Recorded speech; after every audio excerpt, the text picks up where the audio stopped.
Assalamualaikum warahmatullahi wabarakatuh. Bertemu saya Frandi di YouTube Mastery 1.0. Di video ke-8 ini kita akan melanjutkan materi sebelumnya, yaitu kita akan membahas tentang aturan 40 video.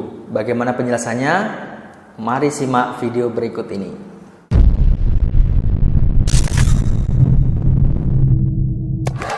Oke. Pada video kali ini kita akan membahas tentang aturan 40 video. Jadi sebenarnya apa sih aturan 40 video itu? Jadi aturan 40 video itu adalah batas minimal jumlah video yang diupload di sebuah channel dengan niche tertentu sampai muncul tanda kehidupan dan data analitik yang signifikan. Jadi ini merupakan salah satu kunci juga dari YouTube Mastery 1.0, karena banyak orang YouTuber pemula itu gagal sukses di YouTube itu karena tidak memahami aturan 40 video ini. Oke, jadi kenapa 40 video itu ya? Jadi 40 video itu adalah merupakan pengalaman saya selama menggeluti YouTube mulai tahun 2013, jadi udah sekitar 7 tahun. Saya mengamati bahwa YouTube itu dia akan baru mengenali channel kita, membahas tentang apa itu ketika sudah terupload di channel kita itu minimal 40 video. Itu. Kadangkala apakah harus 40 video, Mas? Enggak juga, tapi rata-rata berdasarkan pengalaman saya, ini adalah ketika kita minimal mengupload 40 video ini, maka bisa sudah ada hasilnya, gitu ya. Sedangkan kalau rata-rata YouTuber itu menyerah ya, dia ngupload video 1, view-nya dikit, 2 dikit, sampai seterusnya, mungkin sampai 10 aja dia udah patah semangat. Padahal memang kalau kita masih ngupload 10 video ini ya jangan berharap banyak, gitu ya. Jadi batas minimalnya ini adalah 40 video.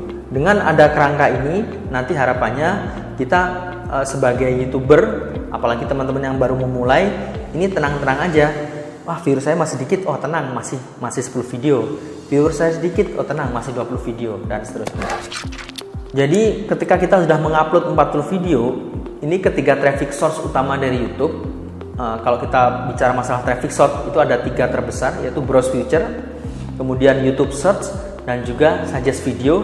Ini akan terbaca dengan secara signifikan rata-rata ketika kita sudah mengupload 40 video. 40 video di niche tertentu ya, bukan gado-gado, tapi niche seperti yang kita bahas sebelumnya. Jadi jika kita publish 1 video per hari, misalkan teman-teman 40 video itu konsisten setiap hari mengupload 1 video, maka dibutuhkan waktu 40 hari atau 1 bulan lebih 10 hari. Jadi rata-rata ketika sudah 40 hari ini baru kelihatan, baru ada namanya kehidupan di channel kita, ada video kita yang naik dan segala macam. Nah, jika kita telah mempublish 40 video, tapi ternyata tidak ada 1 video pun yang taking off, maka itu adalah merupakan sinyal kita untuk merubah konten. Merubah konten. Tadi sebelumnya kita sudah membuat daftar 40 ya, 40 video, maka ini kita harus merubah konten kita, gitu ya.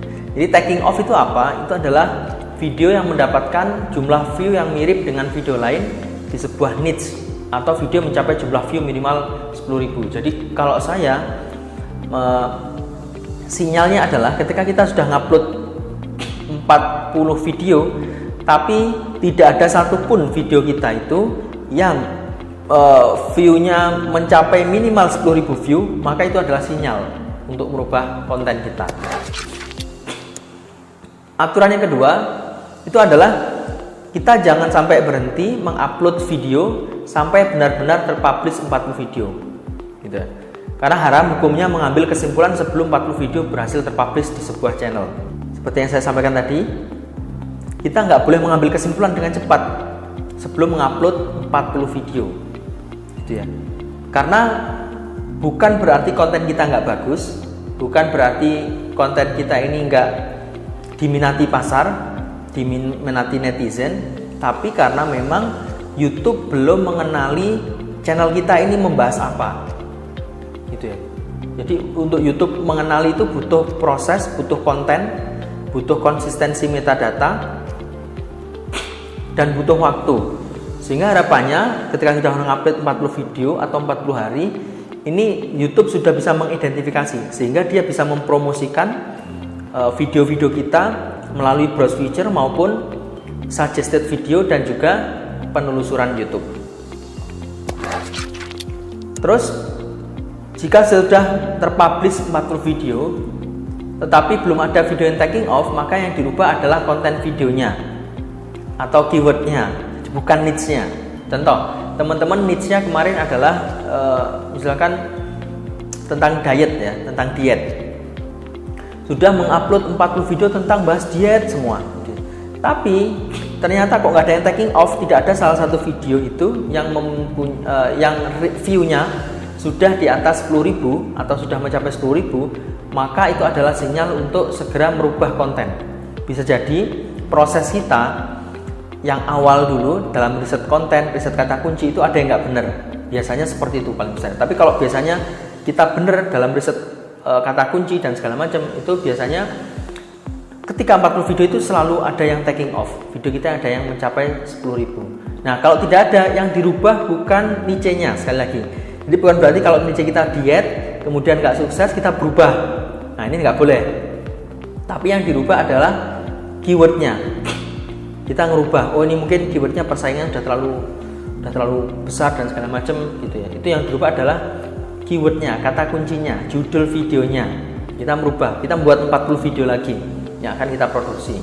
Jadi jangan niche-nya, karena niche-nya udah kita tetapkan, udah kita riset ya di awal, udah kita riset secara volume, udah kita riset secara penghasilan juga, terus kemudian dan kita sudah yakin akan bisa memproduksinya secara konsisten, maka niche itu jangan berubah. Yang berubah adalah kata kuncinya.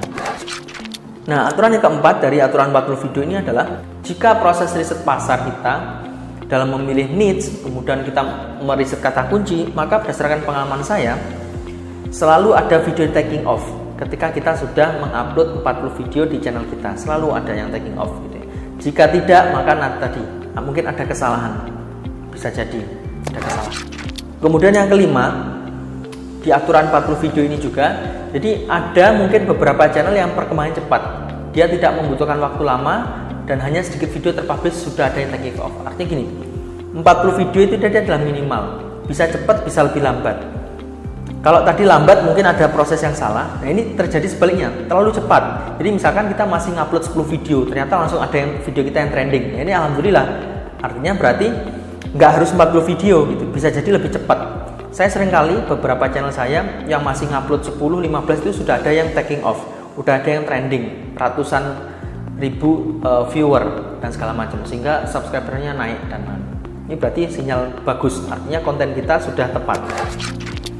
Oke teman-teman, jadi kesimpulannya di aturan 40 video ini adalah 40 video ini menjadi sebuah pedoman gitu ya. Sebagai kita, ketika kita baru memulai sebuah channel, maka kita agar tetap tenang, santai. Ketika memang kita memproduksi video, kita mengupload dan viewernya masih kecil. Sekali lagi, ini bukan karena konten teman-teman tidak diminati atau konten teman-teman jelek, karena memang YouTube belum mengenali channel teman-teman. Jadi butuh proses, butuh waktu, dan butuh batas minimal sampai 40 video. Jadi selama teman-teman membuat konten, mengupload tiap hari dan belum sampai 40 video, maka teman-teman santai aja. Santai gitu ya. Nah, ketika sudah nyampe 40 video, ternyata ada yang sudah taking off, berarti sudah di jalan yang benar.